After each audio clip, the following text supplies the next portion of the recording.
Bismillahirrahmanirrahim. Allahumma salli wa sallim ala sayyidina Muhammad.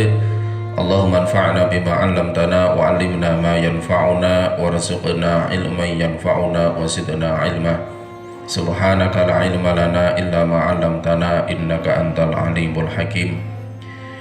Pada kesempatan ini mari kita belajar tentang cara pembagian harta warisan sesuai dengan hukum Islam. Akan tetapi sebelum harta warisan itu dibagikan kepada ahli waris, ada beberapa hal yang perlu kita ketahui bersama terkait dengan tirkah. Tirkah itu adalah harta peninggalan mayit yang masih utuh, masih kotor dalam bahasa umumnya, sebelum dikurangi kewajiban-kewajiban yang terikat atau yang terkait dengan mayit ataupun terkait dengan harta itu sendiri. Yang pertama, kewajiban pemilik harta itu harus ditunaikan dulu atau disebut dengan al-haq bi'ainil tirkah. Misalkan harta itu sebenarnya sudah melebihi nisab zakat, maka sebelum harta itu dibagikan kepada ahli waris harus dikeluarkan zakatnya terlebih dahulu. Atau misalkan ada kafarat yang belum terbayarkan, maka kafarat itu juga harus dibayarkan terlebih dahulu. Hal itu sebagaimana misalkan ada hutang piutang yang belum terbayarkan, atau misalkan ada pinjam meminjam juga harus dikembalikan terlebih dahulu, atau misalkan ada pergadaian yang belum terselesaikan, atau lain-lain yang terkait dengan harta itu harus diselesaikan terlebih dahulu. Kemudian biaya perawatan jenazah atau tajhizul mayit, misalkan biaya perawatan ketika sakit, biaya untuk perawatan jenazah untuk membeli kain kafan, biaya perawatan jenazah, jasa penggalian kubur dan sebagainya. Kemudian wasiat.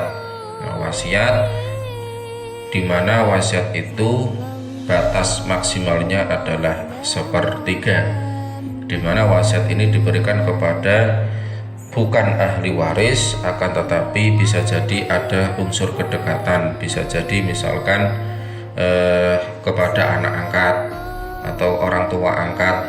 Nah, ini dalam hukum waris Islam mereka tidak mendapatkan warisan, akan tetapi bisa menerima wasiat, disebut wasiat wajibah, di mana maksimalnya adalah 1/3. Langkah-langkah sebelum pembagian harta waris, yang pertama adalah menentukan siapa ahli waris terlebih dahulu. Ini maka di daftar keluarga atau orang yang dekat dengan mayit itu harus didata terlebih dahulu, kemudian diidentifikasi, ditentukan siapa saja yang termasuk ke dalam ahli waris. Bisa dari nasab, jadi nasab itu apakah masih ada ayah atau ibu, kemudian anak, cucu, saudara dan seterusnya. Kemudian musyawarah suami istri. Artinya di sini sebelum harta itu dibagi, maka harus jelas siapakah yang dimaksud dengan ahli waris itu terlebih dahulu. Kemudian menentukan bagian masing-masing ahli waris. Ini pernah kita sampaikan di dalam skema atau daftar bagian masing-masing ahli waris. Ada yang mendapat 1/3, ada yang mendapat setengah, ada yang mendapatkan 2/3, ada yang mendapatkan 1/4, ada yang mendapatkan 1/6, 1/8. Kemudian menentukan asal masalah atau KPK. Ini KPK, kelipatan paling kecil. Menentukan siham, hasil perkalian asal masalah dengan bagian pasti. Nanti kita akan simulasikan cara menghitung warisannya. Kemudian majmu' siham. Majmu' siham itu adalah penjumlahan dari siham. Oke, ini pengertian dasar yang perlu diketahui terlebih dahulu sebelum kita masuk pada simulasi atau praktek pembagian harta warisan. Nah, ini ada contoh. Contoh pembagian harta warisan. Di dalam video ini saya baru mencontohkan cara pembagian harta warisan, di mana apabila harta itu habis dibagikan kepada ahli waris, sehingga untuk mempermudah, maka di antara indikasi harta itu akan habis dibagi kepada ahli waris adalah apabila ada asobah. Asobah adalah orang yang mendapatkan bagian sisa. Contohnya di sini, seorang laki-laki atau suami meninggal dunia dengan meninggalkan ahli waris seorang istri, seorang ibu, seorang anak laki-laki, 2 anak perempuan, dan saudara laki-laki. Harta waris setelah dikurangi untuk membayar hutang dan lain-lain sejumlah 240 juta. Maka perhitungan pembagian warisnya adalah sebagai berikut. Tadi suami meninggal dengan meninggalkan istri, ini mendapat warisan karena musyawarah. Kemudian ibu, ini nasab usul.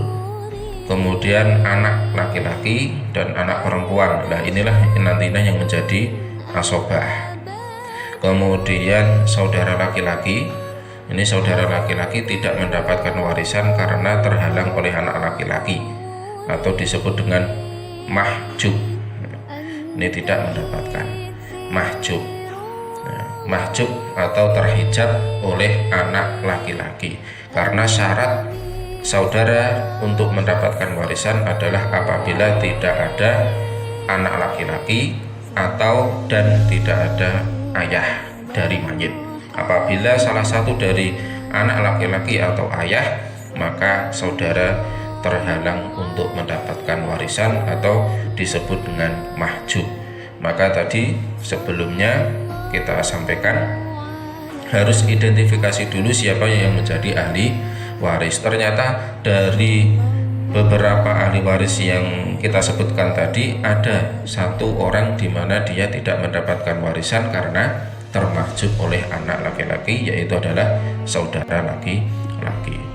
Nah, ini namanya bagian. Nah, bagian itu nanti ada 1/8, bagian istri 1/8 karena ada anak. Apabila tidak ada anak, istri mendapatkan 1/4, ibu mendapatkan 1/6, kemudian anak laki-laki dan anak perempuan ini asobah, di mana anak laki-laki disebut asobah bin nafsihi, anak perempuan disebut asobah bi ghairihi karena bersamaan dengan anak laki-laki atau bersamaan dengan saudaranya yang laki-laki. Ini siham. Nah, siham. Jadi ini kan KPK-nya kan tadi kita harus tentukan dulu 8, ya kan, 8, 6, berarti KPK-nya itu adalah 24. Nah, 24. Terus 24 berarti kalau 1/8 dari 24 adalah 3. 1/6 dari 24 adalah 4. Ya kan? 3 ditambah 4 sama dengan 7.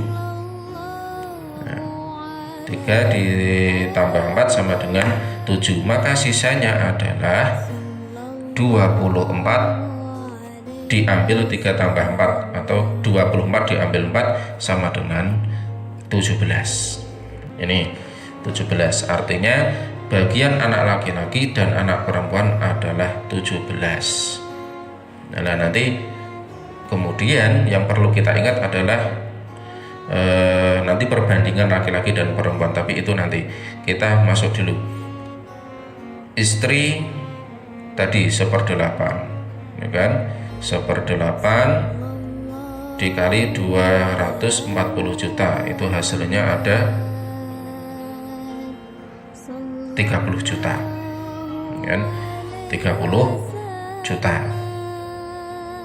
Kemudian 1/6 dari 240 juta itu hasilnya adalah 40 juta, ya kan? 40 juta. Artinya di sini ada 70 juta, sisanya 170 juta untuk satu anak laki-laki dan anak perempuan. Ini karena tadi asumsinya 270 juta diambil 70 juta, 240 juta diambil 70 juta sama dengan 170 juta, itu sisanya untuk anak laki-laki dan 2 anak perempuan. Ini kemudian sekarang berapa bagian satu anak laki-laki dan berapa bagian per satu anak perempuan. Ini tadi asobahnya ada 170, kita kunci terlebih dahulu. Kemudian ingat, perbandingan laki-laki dan perempuan adalah 2:1. 2:1. Maka ya kan, anak laki-laki ditambah anak perempuan. Di sini anak laki-laki 1, anak perempuannya 2. Ya kan? Tadi 2 ya kan, 2:1. Jelas ya? 2:1. Anak laki-lakinya ada 1, anak perempuannya ada 2. Berarti 2 kali 1 sama dengan 2, 1 kali 2 sama dengan 2. Maka sisanya ada 4 siham. 4 siham, atau lebih mudahnya 4 bagian gitu saja, 4 per yaitu 4 siham gitu saja. Atau 170 juta ini dibagi 4. Dibagi 4. Itu untuk mempermudah. 170 dibagi 4, di mana 2 bagian ini karena 2:1 tadi, 2 bagian untuk satu laki-laki, kemudian 2 bagian untuk anak perempuan, di mana per satu anak perempuan berarti mendapat 1 bagian. Hitungannya seperti ini. Ini hitungannya. Satu anak laki-laki 2/4 tadi. 2 ini tadi 2/4. 2/4 kali 170 hasilnya 85 juta. 2 anak perempuan 2. Berarti 2/4 dikali 170 juta hasilnya 85 juta. Tapi ingat, 85 juta ini adalah bagian 2 anak perempuan, sehingga masing-masing anak perempuan 85 juta dibagi 2 kan? 85 juta dibagi 2 hasilnya 42 juta setengah.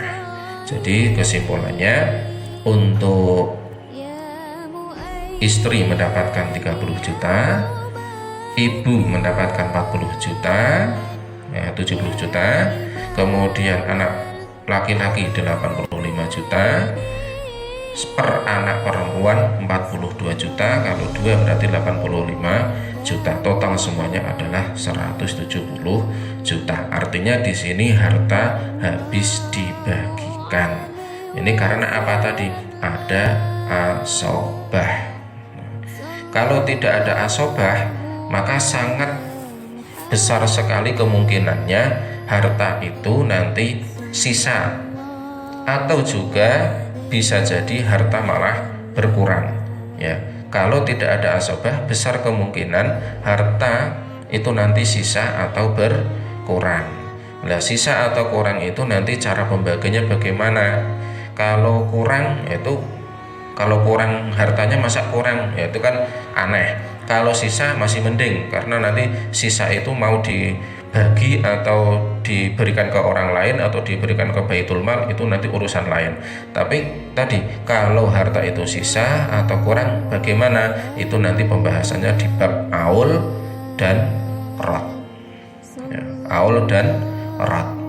Nah, aul dan rad nanti di video yang selanjutnya. Jadi ini baru cara penyelesaian perhitungan warisan, tapi harta itu habis dibagi karena diantaranya ada asobah. Untuk apabila harta itu masih berlebih atau sisa atau kurang, itu nanti pada pembahasan aul dan rad nanti di video setelahnya. Demikian, assalamualaikum warahmatullahi wabarakatuh.